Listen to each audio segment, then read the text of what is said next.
What most of you only know Steve from being on stage. He's one of the most gifted young communicators I've ever met. And I wish you all knew him off stage because he's a humble, gracious servant of God and just loves to help people and build people up and point them to Christ and serve him and he did that for me. And so what I've just done is my introduction to my sermon. Steve's going to provide some biblical content, and then I'm going to heroically come up at the end and wrap things up. So here's Steve. Thanks.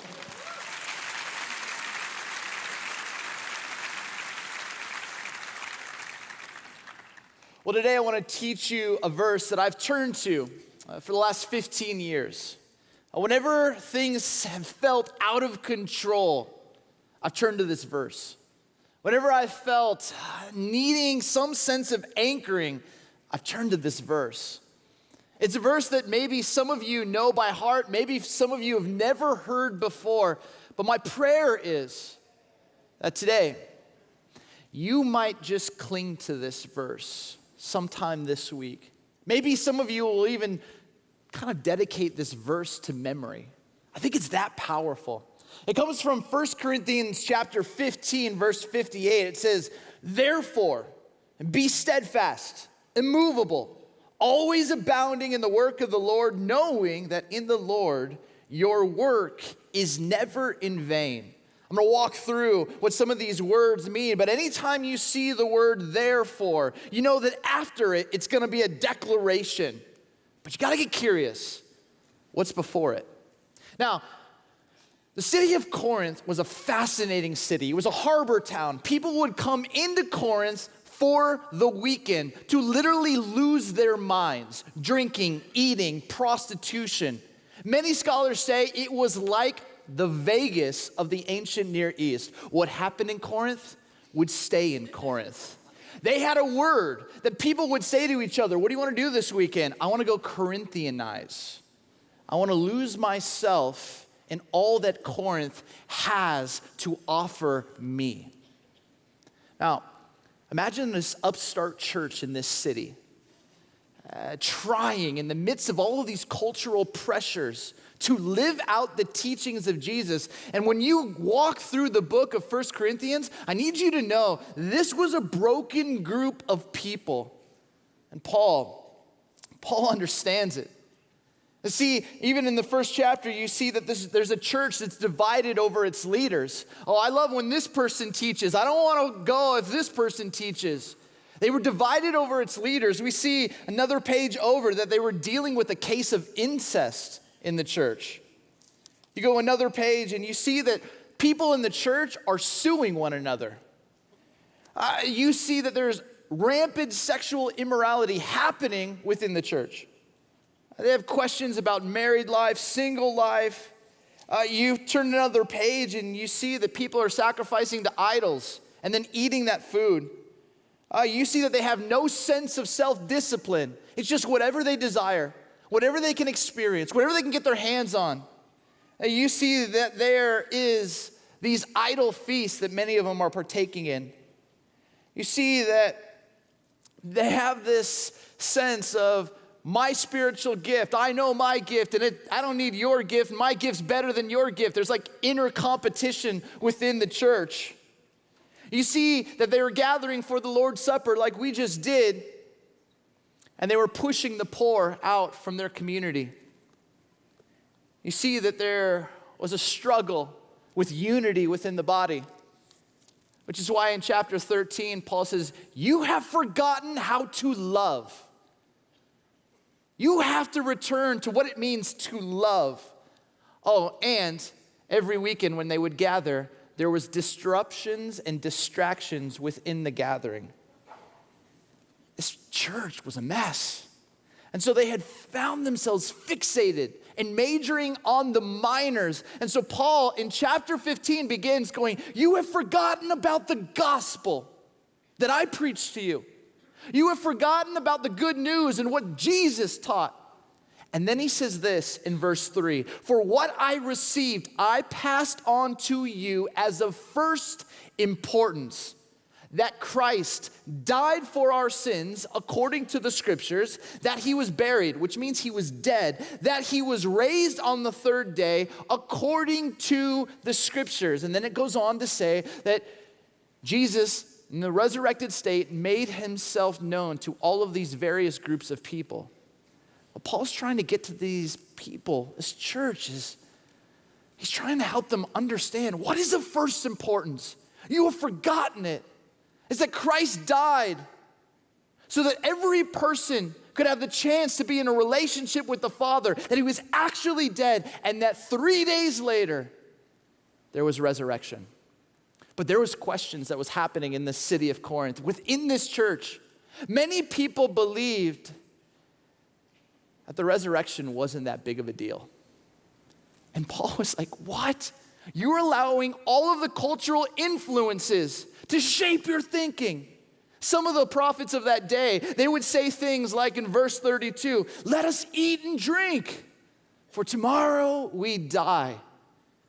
Let us just be fixated with pleasure, with experience.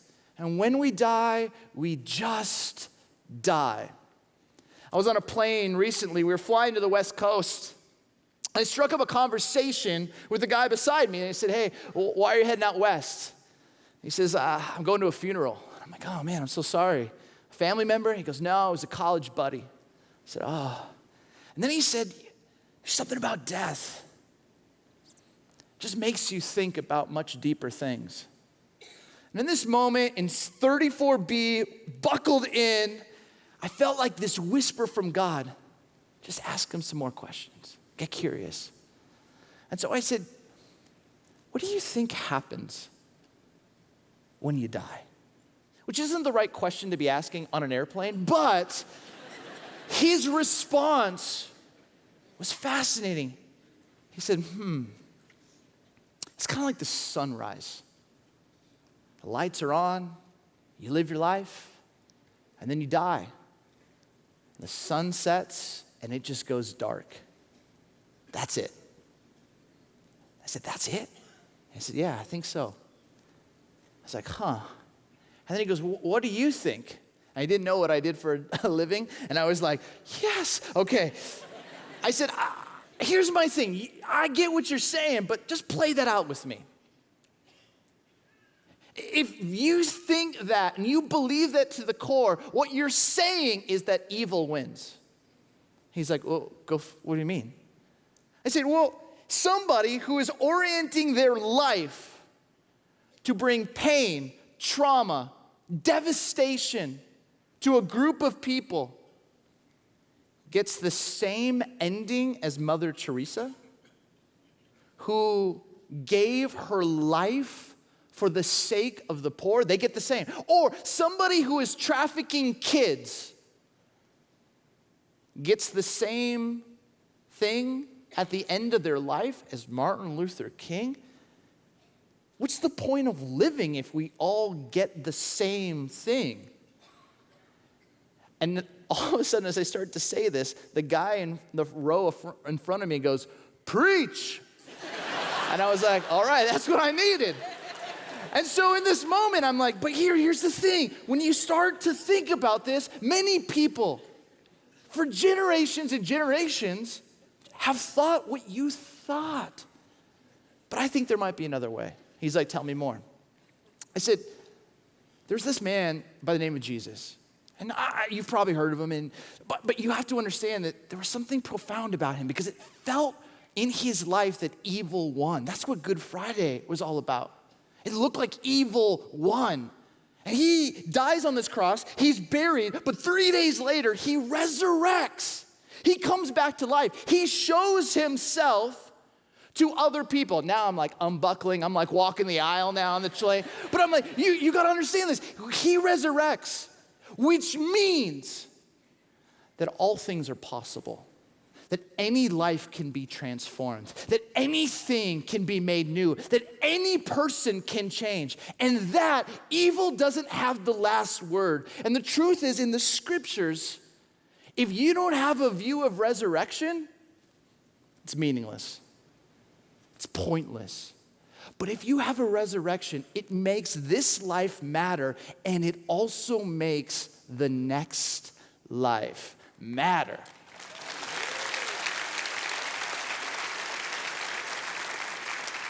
And this is what the Corinthian church had forgotten. So Paul says, he says it so brilliantly in verse 34. He's like, guys, come back to your senses as you ought. You got to understand. He uses this agrarian metaphor. It's like a farmer who goes out and he finds this piece of corn before the entire harvest is ready. And he plucks this piece of corn and he sees that this is going to be a fantastic harvest. He runs back, shows the family, and they begin to start this celebration process because they know that the harvest is coming. And they would call this the first fruit. And Paul's saying Jesus' resurrection, it was the prototype.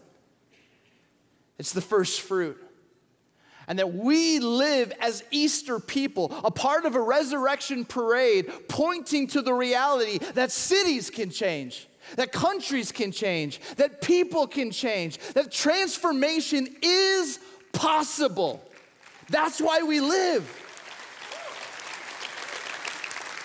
And you can't forget that. And for many of us, we're just gonna find ourselves slipping back into the Corinthian mindset. Just eat and drink and be merry, pleasure and power. That's not the way of the resurrection. That's not our way and mode of operating our life. And so Paul, in view of all of that, has a declaration to make. Therefore, be steadfast, immovable. Which would make every one of us say, steadfast to what? Immovable to what? To the matters of first importance, that Christ died for every one of you so that you could be made right with God. That Christ was buried, and that 3 days later, Christ rose from the grave. And the scriptures say that the same power that allowed Christ to raise from the grave lives within us as Christ's followers. And that as Christ's followers, this Spirit has given each and every one of us unique spiritual gifts. And here is what Paul is saying: be steadfast and immovable to that. The core Christian beliefs and the belief that you have a calling, you have a spiritual gift, and you matter on this life. You have a purpose. Be steadfast in that. To get to my childhood home, you'd go down this big grade to get to our city. I'd go on these runs, and I would find myself at the base of these mountains, and they were constant. They were strong. They were massive. And these moments where I would look at these mountains and I could experience God's immovable, steadfast power, and I could feel God saying, that's what I want from you. Paul's saying, therefore, be steadfast, be immovable. But for many of us, we waver, don't we? Our lives kind of just drift. We're more like tumbleweeds being blown over here and over here and over here. And we forget the matters of first importance. We forget that we have a calling. We forget that we have been given spiritual gifts, and we just slightly drift. When I lived in California, I was invited to do a speaking engagement in Milwaukee. So I got on a plane, I fly to Milwaukee, and as I'm in the air, getting ready to land, I look out the window and I see this sign, "Welcome to Cleveland." And I was like, Cleveland? What? I don't want to go to Cleveland? I'm supposed to be in Milwaukee. Come to find out, some artist just wanted to prank everybody in Milwaukee when people were coming, that he put that on the roof of his house, which is just genius. But as I'm walking through the Milwaukee airport, I start thinking about this. How many of us think that we're steadfast, moving in the right direction, and without even knowing it, we're drifting and finding ourselves in Cleveland? Don't be that person. Be true to the matters of first importance. Be true that you're here for a reason. Be true that God has given you spiritual gifts. And if you don't know your gifts, you will waver. If you do not know those core Christian beliefs, you will drift. But when you can receive that, hold that, cling to it, you have the best chance to be steadfast, and immovable. But the verse doesn't stop there. It says, therefore, be steadfast, immovable, always abounding in the work of the Lord. I love this because this work of the Lord is the activity of God, the stirring, the move of God. And the truth is, God is everywhere that you go. He's in every environment, restaurant, marketplace, neighborhood, city. He's everywhere. And many of us are unaware of it. This verse kind of has the same tenets of John 15. And when you remain, abide in the Lord, you will bear much fruit. But apart from Christ,